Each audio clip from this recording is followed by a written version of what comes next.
ராமலிங்காபயம்.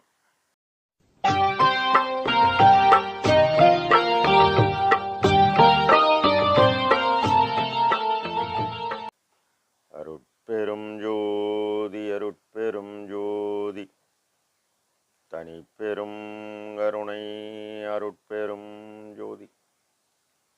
எல்லா உயிர்களும் இன்புற்று வாழ்க, வள்ளல் மலரடி வாழ்க வாழ்க. திருச்சிற்றம்பலம். அருட்பெருஞ்ஜோதி ஆண்டவரின் பரிபூர்ண அருளை பெற்ற சர்க்குரு சிதம்பர ராமலிங்க சுவாமிகளின் திருவருளை மனமொழிமையால் போற்றி பணிகின்றேன் தயவுடன். நாம் செய்த செயலின் நுழைவாக இன்ப துன்ப அனுபவங்கள் யாவும் வந்து கொண்டே உள்ளது. அப்படி வருகின்ற துன்பம் யாவும் பொறுத்து எல்லா உயிரும் இன்பமாக வாழ எண்ணி நாம் செயல்பட்டாலே நமக்கு ஆன்மலாபம் கூடும். நம் பெருமான் இறை இன்ப குலைவு என்ற 10வது பாடலில் புரைசேர் வினையும் கொடும் மாயை புணர்ப்பும் இருளும் மறைப்பினோடு புகழும் பிரவாம் தடைகளெல்லாம் போக்கி வரை சேர்த்தெழுதி சித்தியெல்லாம் வழங்கி சாகா வரம் கொடுத்து வழிந்து என் உள்ளத்தில் அமர்ந்து உயிரில் கலந்து மகிழ்ந்து வாழ்கின்றாய். பறைசேர் வெளியில் பதியாய் அப்பால் மேலி விளங்கும் சித்தப்பதியே சிறியேன் பாடலுக்கு பரிசு விரைந்தே பாலித்த அரசே அமுதம் என கழித்த அம்மே உண்மை அறிவளித்த அப்பா பெரிய அருட்ஜோதி அப்பா வாளினின் அருளே.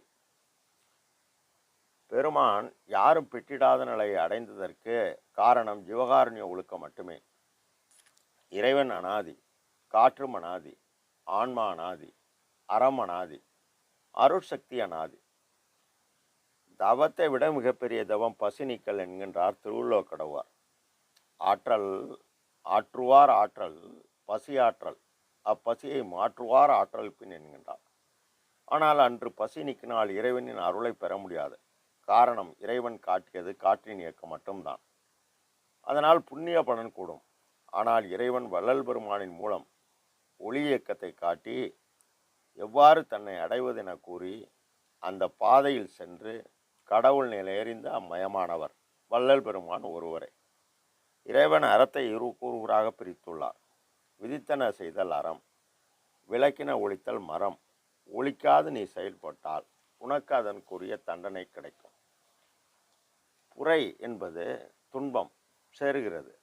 அது ஏன் புரை என்கின்றாரெனில் மரத்தில் புரை ஓடினால் அந்த மரம் உதவாது.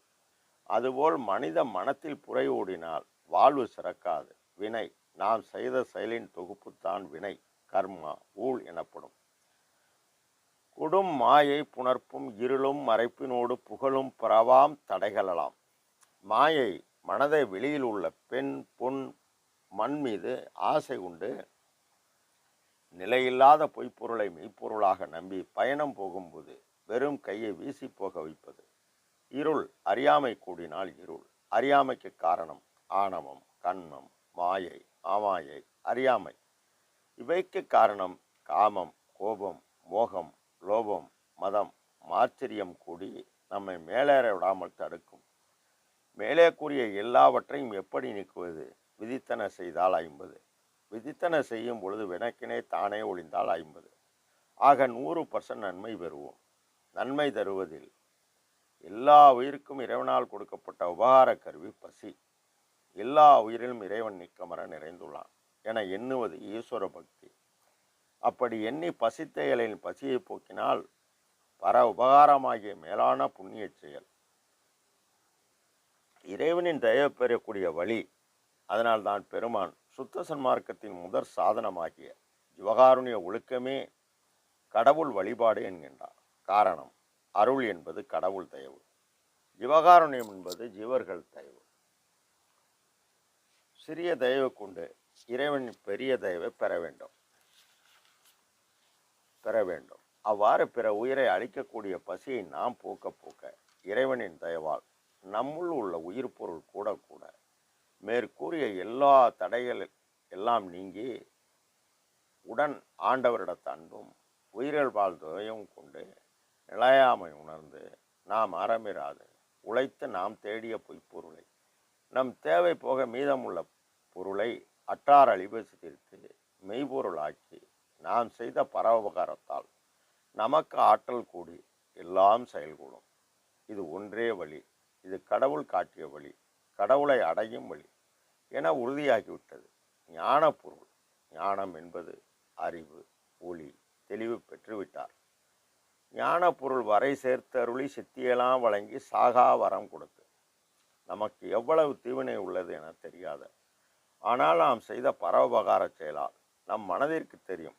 சித்தி சக்தி என்பது ஆற்றல். நாம் ஜீவதேவு புரிந்தால் ஆற்றல் கூட போகிறது. அவ்வாறு ஜீவதேவு புரிந்து புரிந்து நல்வினை கூட கூட தீவினை யாவும் போய் ஆன்மா சுதந்திரம் அடையும் போதுதான் இறைவனின் உபகார சக்தியாகிய பரோபகாரம் செய்து உனக்கு ஆற்றல் கூடினால்தான் இறைவனின் உபகார சக்தியை அருள் சக்தி எனும் தயவு பேராற்றல் கூடும். கூடினால் சாகாவரம் கிடைக்கும். இதனை பெருமான் கூகா என அடுத்தோர் கூடி அலாவண்ணம் சாகாவரம் எனக்கே தந்திட்டான்.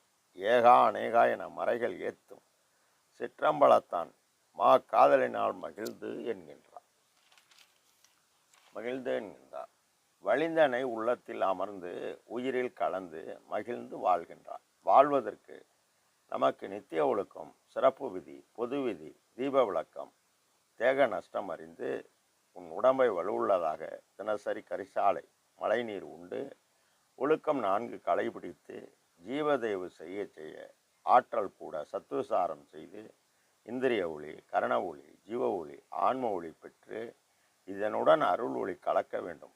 பெருமான் கோடான கோடிகள் ஏழைகள் அன்னவரையும் செய்து முகத்தும் உள்ளத்தும் பேரின்ப நிலையில் மூவா இன்ப நிலை பெற்றதால் பெருமானுக்கு உள்ளொளியை ஒளிர், உள்ளொளிக்குள் ஒளியை உள்ளபடி உழவனை உடைய பெருந்தகையை கண்டார், கழிந்தார், கலந்து கொண்டார். இதனை மற்றொரு இடத்தில் கூடுவார்.